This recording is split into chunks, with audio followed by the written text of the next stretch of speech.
दोस्तों, यदि आप ई श्रम कार्ड बनाना चाहते हैं तो ई श्रम कार्ड बनाने के लिए आपको गूगल पर ई श्रम कार्ड इस तरह से टाइप करना होगा और जब आप सर्च करेंगे तो आपको ई श्रम कार्ड की ये वेबसाइट आपको इस तरह दिखाई देगी।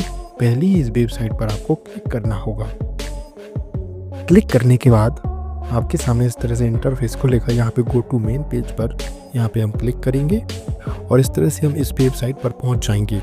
यहाँ पर आप देख सकते हैं साइट पर वन स्टॉप सॉल्यूशन जहाँ पर लिखा हुआ रजिस्टर ऑन ई श्रम, इस पर हम क्लिक करेंगे।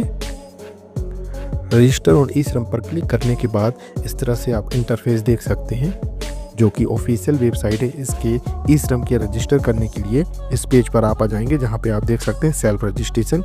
यहाँ पे आधार कार्ड में लिखा हुआ मोबाइल नंबर टाइप करेंगे, कैप्चा डालेंगे और यहाँ पे पूछा जा रहा है कि आप EPFO मेंबर हैं, तो यहाँ पर आपको नो करना होगा, तभी आप इसके लिए पात्र हैं।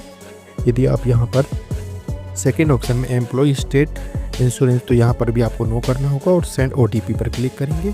OTP को यहाँ फिल कर हम सबमिट बटन पर क्लिक कर देंगे और इस तरह से आधार कार्ड वाले पेज पर हम आ जाएंगे जहाँ पे हम आधार कार्ड की जानकारी को फिल करेंगे और आधार कार्ड की जानकारी फिल करने के बाद OTP के ऑप्शन पर हम सिलेक्ट करके कैप्चा को फिल करेंगे और यहाँ पर एग्री पर क्लिक होकर हम सबमिट बटन पर क्लिक कर देंगे।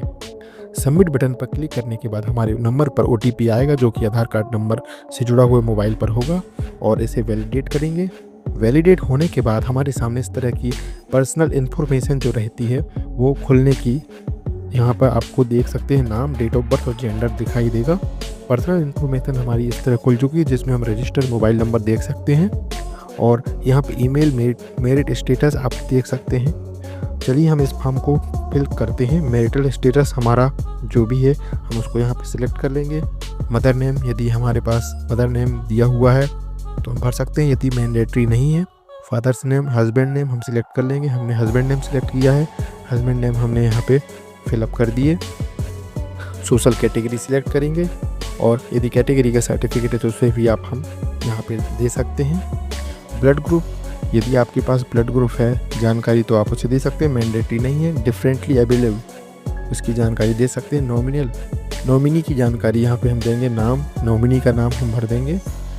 जो भी कैंडिडेट जिसका ई श्रम कार्ड बन रहा है वो उसके एक नॉमिनी को यहाँ पे जानकारी देनी पड़ती है, तो नॉमिनी की सारी जानकारी, gender, relationship, nominee address, nominee का मोबाइल नंबर यहाँ पर हम फिल कर देंगे और सेव एंड कंटिन्यू पर हम फिर क्लिक करेंगे नॉमिनी की सारी जानकारी को अच्छी तरह से भर करके। सेव एंड कंटिन्यू पे हम क्लिक कर देंगे। रेसिडेंशियल डिटेल्स के बारे में यहाँ पे पूछा जा रहा है। यहाँ पे नेटिव स्टेट को हम सिलेक्ट करेंगे। हमारा जो कैंडिडेट जिसका ई श्रम कार्ड बन रहा है वो जिस स्टेट का है, जिस भी डिस्ट्रिक्ट का है उसे हम सिलेक्ट करेंगे। यदि आपके पास संबल आईडी है तो आप यहाँ पर संबल आईडी भी दर्ज कर सकते हैं जो कि 9 डिजिट की रहती है। आगे हम बढ़ेंगे। करंट एड्रेस के बारे में पूछा जा रहा है। रूरल हमारा सिलेक्ट होगा और एड्रेस लाइन 1, लाइन 2 आपका जो भी एड्रेस है उसे आप फिल कर सकते हैं। और यहाँ पर स्टेट पूछा जा रहा है फिर से और स्टेट को हम सिलेक्ट कर चुके हैं। आपका कैंडिडेट का जो भी है उसे आप सिलेक्ट कर देंगे। डिस्ट्रिक्ट और साथ में सब डिस्ट्रिक्ट यानी तहसील, ये सारी जानकारी करंट एड्रेस में हम फिल कर देंगे। फिल करने के बाद लास्ट में पिन कोड और फिर विलेज हम सिलेक्ट कर लेते हैं। हमारे कैंडिडेट का जो भी विलेज है उसको हम यहाँ पे सिलेक्ट करके हम कब तक यहाँ पे रह रहा है, कब से यहाँ पे रह रहा है, उस सारी जानकारी को यहाँ पे हम फिल कर देंगे। फिर आगे पूछा जाएगा परमानेंट एड्रेस, उसे भी हम, यदि हमारा सेम ही एड्रेस है तो उस एड्रेस को भी भर देंगे और यदि हमारा अलग एड्रेस है परमानेंट एड्रेस तो उसकी जानकारी भी हम यहाँ पे फिल कर देंगे जैसा जैसा यहाँ पे पूछा जा रहा है, जैसे स्टेट, डिस्ट्रिक्ट, सब डिस्ट्रिक्ट, तहसील, पिन कोड। और साथ ही यहाँ पे सब डिस्ट्रिक्ट को सिलेक्ट करने के बाद हमसे विलेज पूछा जाता है। विलेज को भी हम यहाँ पे सिलेक्ट कर लेंगे और पिन कोड डाल करके हम सेव एंड कंटिन्यू पे हम यहाँ पे क्लिक करेंगे। यहाँ पे do you want to continue, I have, हमारे पास संबल कार्ड नहीं है, हम बिना संबल कार्ड के साथ आगे बढ़ेंगे। एजुकेशन क्वालिफिकेशन सिलेक्ट कर लेंगे। हमारे जो भी कैंडिडेट की जो एजुकेशन क्वालिफिकेशन है, कोई दस्तावेज यदि हैं तो आप उसे यहाँ पे अपलोड कर सकते हैं। मंथली इनकम स्लैब के बारे में अगली स्टेप में पूछा जा रहा है। हम मंथली इनकम स्लैब मिनिमम हम 10,000 रुपये और एंड बिलो सिलेक्ट कर सकते हैं, अधिकतम भी सिलेक्ट कर सकते हैं। इनकम सर्टिफिकेट यदि है तो उसे भी आप लगा सकते हैं। Save and continue. Occupation and skills के बारे में पूछा जा रहा है। यदि आप ऊबर पे, ओला पे यदि काम करते हैं तो यहाँ पे यस कर सकते हैं। हमारा एक कैंडिडेट नहीं करता, इसीलिए हम यहाँ पे नो सिलेक्ट किए हुए हैं। प्राइमरी ऑक्यूपेशन, ये हमारा एग्रीकल्चर जो है, एग्रीकल्चर लेबर एग्रीकल्चर वाले हैं, इसलिए लेबर एग्रीकल्चर हम सिलेक्ट कर सके हैं। वर्किंग एक्सपीरियंस आप यहाँ पे अपने हिसाब से सिलेक्ट कर सकते हैं, वो कितने साल का हो गया उनका वर्किंग एक्सपीरियंस। सेकेंडरी ऑक्यूपेशन यदि कुछ है तो आप उसे भी डाल सकते हैं, यदि नहीं है तो आप उसे खाली छोड़ सकते हैं, मैंडेटरी नहीं है। और इस वर्क में इस स्किल जो है वो उनकी क्या है, वो यदि है कुछ स्किल्स रखते हैं तो ठीक है, नहीं तो बैंक अकाउंट की डिटेल यहाँ पे हम भरेंगे। बैंक अकाउंट नंबर यहाँ पर हम डालेंगे। यहाँ देख सकते हैं बैंक अकाउंट की डिटेल मांगा जा रहा है, जहाँ पे पहला बैंक अकाउंट नंबर यहाँ पे हम डाल देते हैं, बैंक अकाउंट नंबर। और उससे बैंक अकाउंट नंबर को फिर से हम यहाँ पे नीचे कंफर्म करेंगे।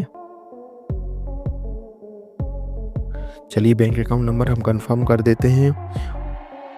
दोस्तों यहाँ पे बैंक अकाउंट की जानकारी बड़ी सावधानी पूर्वक डालें, क्योंकि योजना का जो भी पैसा होगा गवर्नमेंट के द्वारा वो इसी अकाउंट पर आपको दिया जाएगा, इसीलिए सावधानी पूर्वक इस डिटेल को आप भर सकते हैं और इसको आप चेक कर सकते हैं अपने अकाउंट से अच्छी तरह। उसके बाद ही इस डिटेल को भरें सावधानी पूर्वक, और IFSC कोड डाल करके यहाँ पे सर्च ज़रूर करें, ताकि आपको पता चल जाए कि आपका जो बैंक है वो सही बैंक आ रहा है या नहीं। सेव एंड कंटिन्यू पर हम क्लिक करेंगे। जानकारी को एक बार मिला लेते हैं और सेव एंड कंटिन्यू पर क्लिक करते हैं। तो यहाँ पे पूरी जो जानकारी हमने भरी हुई है उसका प्रीव्यू हम देख सकते हैं। यदि कोई भी जानकारी यदि गलत है तो हम उसे सुधार कर सकते हैं, फिर से हम उसको सुधार कर सकते हैं और फिर से हम इस जानकारी को देख सकते हैं, ताकि हमारी कोई जानकारी गलत ना हो। यहाँ पे हम चेक बॉक्स पर हम यहाँ पे क्लिक कर देंगे और यहाँ पर भी हम चेक बॉक्स पर क्लिक कर देंगे।